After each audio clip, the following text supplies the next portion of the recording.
देश की संसद में बुधवार को दो हमलावर दर्शक दीर्घा से सदन के सेंट्रल हॉल में कूद गए। स्टिक गैस के जरिए उन्होंने संसद में हंगामा मचा दिया। इस दौरान कुछ सांसदों ने हमलावरों को पकड़ने की कोशिश की। इसमें अहम भूमिका थी हनुमान बेनीवाल की। संसद भवन में आज हुई घटना में घुसपैठियों को पकड़ने में अहम भूमिका निभाने वाले सांसद हनुमान बेनीवाल राष्ट्रीय लोकतांत्रिक पार्टी के सुप्रीमो हैं। वे राजस्थान के नागौर जिले से सांसद हैं। उन्होंने इस बार हुए विधानसभा चुनावों में नागौर जिले के खींवसर से विधानसभा चुनाव लड़ा था और जीत दर्ज की थी। उन्होंने अभी तक लोकसभा की सदस्यता से इस्तीफा नहीं दिया है। वे खींवसर से चौथी बार विधायक बने हैं। पश्चिमी राजस्थान के जाटपट्टी में बेनीवाल का खास दबदबा है। वहीं सोशल मीडिया पर भी उनकी काफी तगड़ी फैन फॉलोइंग है। हनुमान बेनीवाल मूलतः नागौर जिले के ही रहने वाले हैं। वे छात्रकाल से ही राजनीति में सक्रिय हैं। राजस्थान विश्वविद्यालय छात्र संघ के अध्यक्ष रह चुके हैं। छात्र राजनीति से निकलने के बाद उन्होंने बीजेपी का दामन थामा।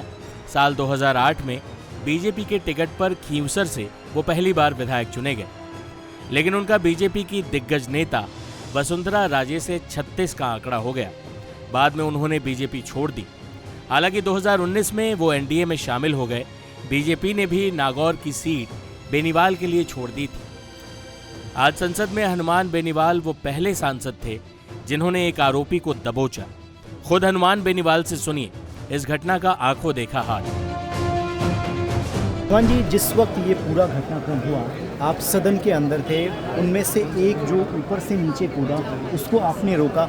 आखिर क्या कुछ हुआ सदन के दौरान जब ये पूरा घटनाक्रम चल रहा था? देखिए, शून्यकाल चलना था और मेरा नंबर था बोलने का। राजन अग्रवाल जी चेयर पे थे जी। और अचानक हल्लावाग पीछे सब सांसदों ने पीछे की ओर देखा। तो मैंने पीछे मुड़ के देखा तो एक व्यक्ति लटक रहा था नीचे आने के लिए पार्लियामेंट के अंदर दर्शक दीर्घा से, और दूसरा मंदिर की माफी छलांग लगा तो आगे बढ़ रहा था।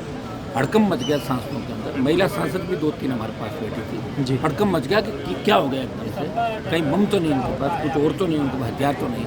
और एक लड़के को मैंने पीछे की ओर, मैं आगे से सेकंड रो पे था, आगे ही आगे मैं, और फिर मैं अगली सेकंड रो पर एक को मैंने दबोच लिया, उसको पकड़ लिया। उसके बाद और एमपी भी आ गए। जब उनको जो पकड़ के ले जा रहे थे उसने अपने जूते से वो चीज़ निकाल कर गैस छोड़ी।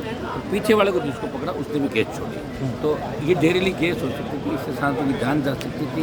ये सुरक्षा में बहुत बड़ी चूक है, ब्लंडर में बहुत बड़ी कार्रवाई गृह मंत्री जी को, रक्षा मंत्री जी भी अंदर थे। बेनीवाल जी उसका टारगेट रक्षा मंत्री थे, लोकसभा अध्यक्ष थे, एमपी थे, या वो डेमो दे के डराना चाहता था तुम्हारी सिक्योरिटी कुछ भी नहीं, हम तुमसे बड़े दिमाग वाले। वो नारे लगा रहे थे, लेकिन नारे हमें नहीं सुना दिए। प्रोटेस्ट कर रहे हैं। जब उसके साथ उसको पीटा जब उसने कहा कि मैं हम तो प्रोटेस्ट कर रहे हैं।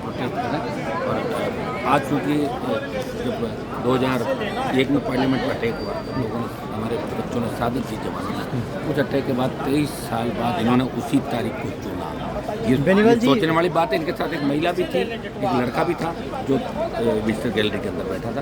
तो कौन थे, किसके दस्तखत से आए, किनके विजिटर थे, किनके? जानकारी अभी मिल रही है कि मैसूर से सांसद हैं प्रताप सिन्हा, उनके विजिटर्स पास पर ये लोग अंदर आए थे। पता करना चाहिए क्या है। कई बार हम लोगों को ऑब्लाइज करने की दस्तखत करते थे, लेकिन ध्यान रखते हैं हर चीज़, कौन है दस्तखत कराने वाला, कौन व्यक्ति है। ऐसा के पास तो देना ही पड़ेगा, विजिटर भी आएंगे तभी तो पार्लियामेंट देखेंगे। लेकिन यहाँ तो कोई सिक्योरिटीज़ नहीं, पार्लियामेंट के अंदर कुछ भी नहीं है। पुरानी हमारी जो पार्लियामेंट थी उससे इस तरह ऊपर से आदमी कूद नहीं सकता, बहुत दूरी थी। लेकिन यहाँ तो आराम से लटक के कुछ भी कर जाओ। आप बताओ, चाकू लेकर आते, छुरा लेकर आते, 3-4 को मार के चले जाते, कौन पकड़ता हो? आप ये मांग कर रहे हैं कि उनकी भी जांच होनी चाहिए, जिस सांसद से विजिटर्स 100% उसकी भी जांच होनी चाहिए। और सुरक्षा कमियां खामियां कहाँ रही, इसमें होम मिनिस्टर को खुद जवाब देना चाहिए इसके अंदर कि भाई बहुत बड़ी चूक हुई है। इतने बड़े अरबों खरबों रुपए लगा के इतना बड़ा लोकसभा बना दिया, क्या फायदा हुआ इसका, बताओ? मरते मरते बचे। तो चलिए, जिस सांसद के विजिटर्स पास पर ये लोग अंदर आए थे उनकी भी जांच होनी चाहिए, ये हनुमान बेनीवाल की मांग है। रविकांत राय, टाइम्स ऑफ भारत। बता दें कि जो जानकारी सामने आ रही है उसके मुताबिक इस घटना में कुल 6 लोग शामिल थे। 5 आरोपियों की पहचान हो चुकी है, जबकि छठे अज्ञात आरोपी की जांच में एजेंसियां जुट गईं। इनमें से 4 लोग गिरफ्तार हो चुके हैं। दिल्ली पुलिस आरोपियों को संसद मार्ग पुलिस स्टेशन ले गई है, जहां एंटी टेरर स्पेशल यूनिट और खुफिया एजेंसियां आरोपियों से पूछताछ कर रही। हालांकि हमलावरों के सामने जिस तरह की हिम्मत सांसद हनुमान बेनीवाल ने दिखाई है, उसकी जमकर तारीफ हो रही। टाइम्स नाउ नवभारत डिजिटल की रिपोर्ट।